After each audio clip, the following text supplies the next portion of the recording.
Charmer's gems have given me the most beautiful crystal points, and I'm going to show you two ways of wire wrapping them. So here's one method. This is the one I like best. It's a sort of netting method that we're going to use, and we're going to use some mookaite beads to make the necklace as well. These beautiful beads all come from Charmer's Gems, which is a really wonderful gemstone company.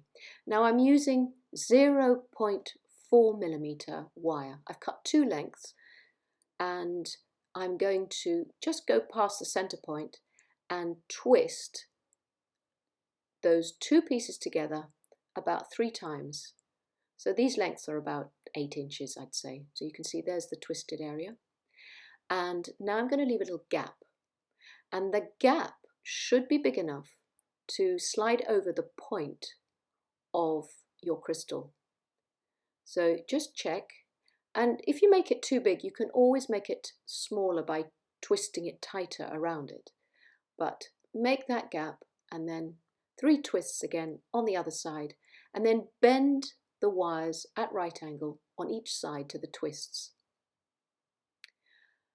So now that's the gap where your crystal point is going to go through and sit, and it should hold. It mustn't fall through the whole area. And now you push those twisted stems onto the side of the crystal.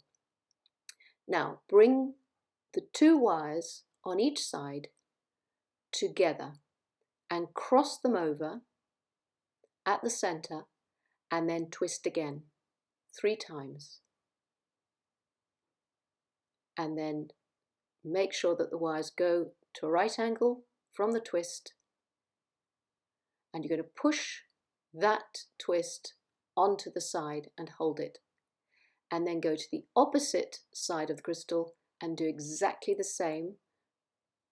3 tight twists to hold around the crystal, and then push it against the side of the crystal again,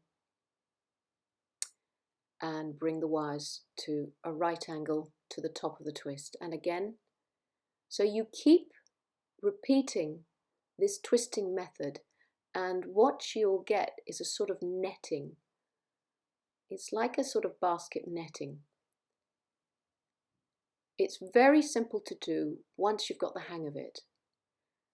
And what's wonderful about it is it holds the crystal, but you can see the crystal through because the wire is so thin and it's delicate, so it doesn't take away from the beauty and sheen of the crystal. So keep going until you get to the top.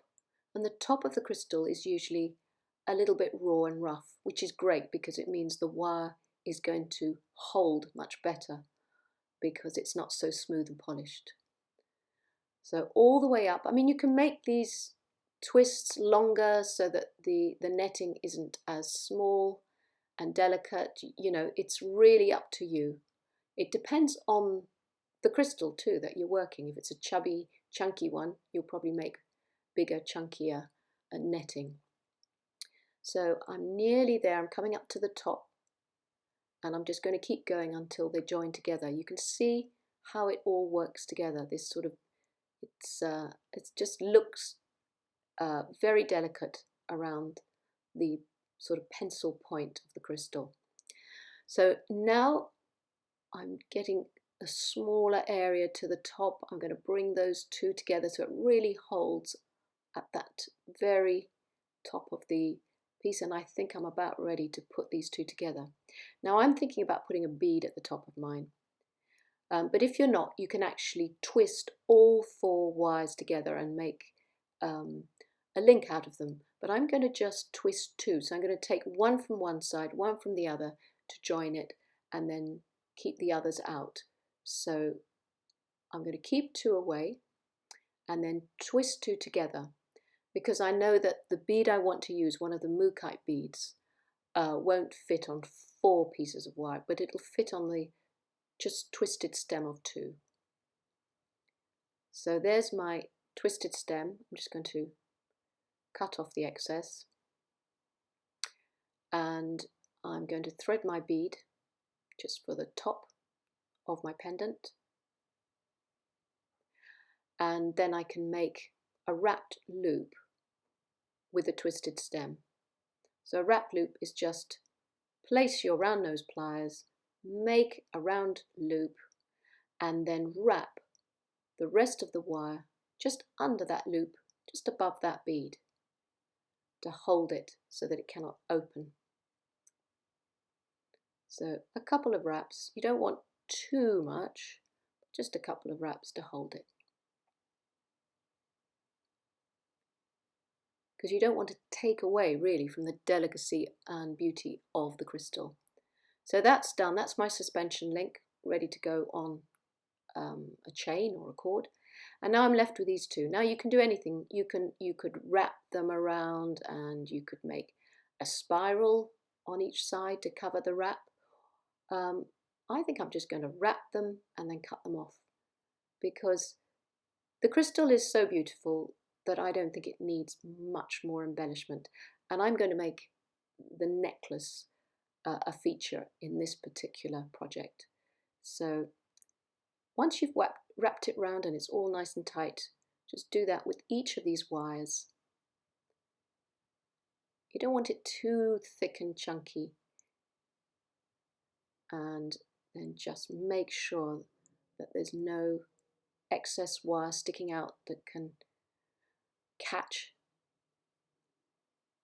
And there we have the crystal all caged up and wire wrapped, ready to be used as a pendant on a necklace or a keyring, or on anything you want to hang it from.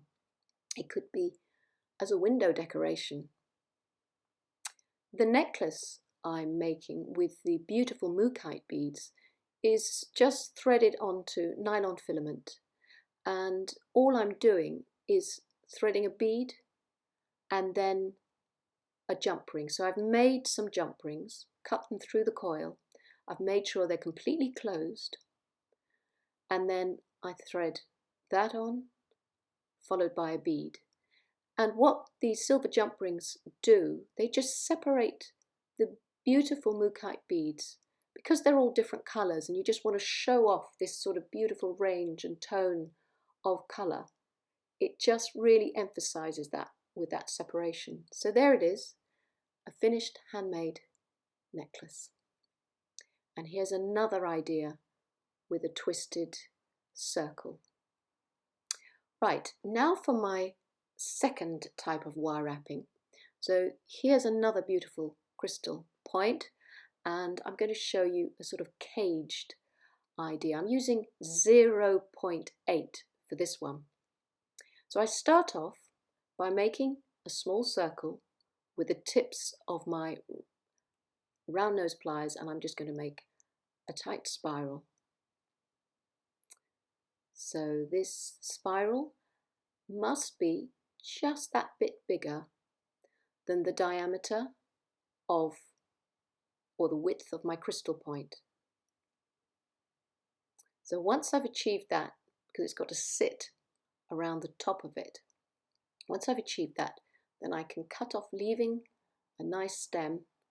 Because it's quite a long point, I need to leave, long enough for it to go to the end. So I'm just going to make now another tight spiral at the opposite end, and this is going to be the base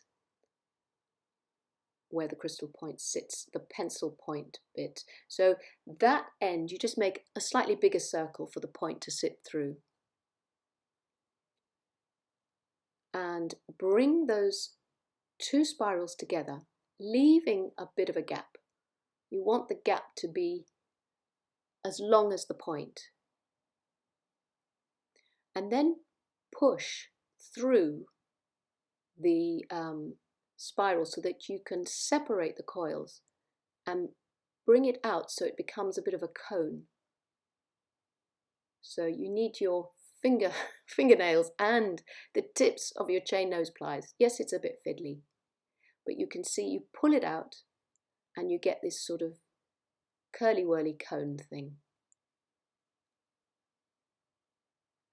And that's going to give you the cage. So you can start off at either end.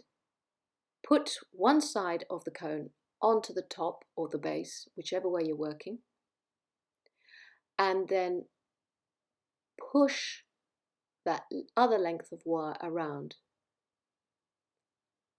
and bring the other end of the cage to the opposite end. And now twist. Twist the top and the base, and that will tighten it around the shaft of the crystal point. Yes, you'll have to use your fingers, but just twist it around and it will grip. And then you want to pick out the circle right in the center of the spiral at the top, because that's going to be your suspension link. So you'll have to manipulate it a bit, work it a bit, because that will work hard in it, and just center it a bit and, get it as you want it. It's not instant, you just fiddle around until it feels tight, until it feels or it looks nice. Just play with it a bit until it's exactly as you want it. I've made, just an idea for you, I've just made a circle, and with 0.4 I've just put threaded beads in the center of that circle to bring out the blues of the crystal point. So this is just an idea for a different way of creating this crystal point necklace. You can suspend that off the beaded circle and create a nice long necklace pendant, and looks lovely on jumpers now in the winter. And especially when the crystal point is long, you want a longer necklace. And there you go. There's my other idea for wire wrapping, and that works with all shapes, and especially with the crystal points that have the point at each end, like this beautiful amethyst. So enjoy making your own necklaces and have fun.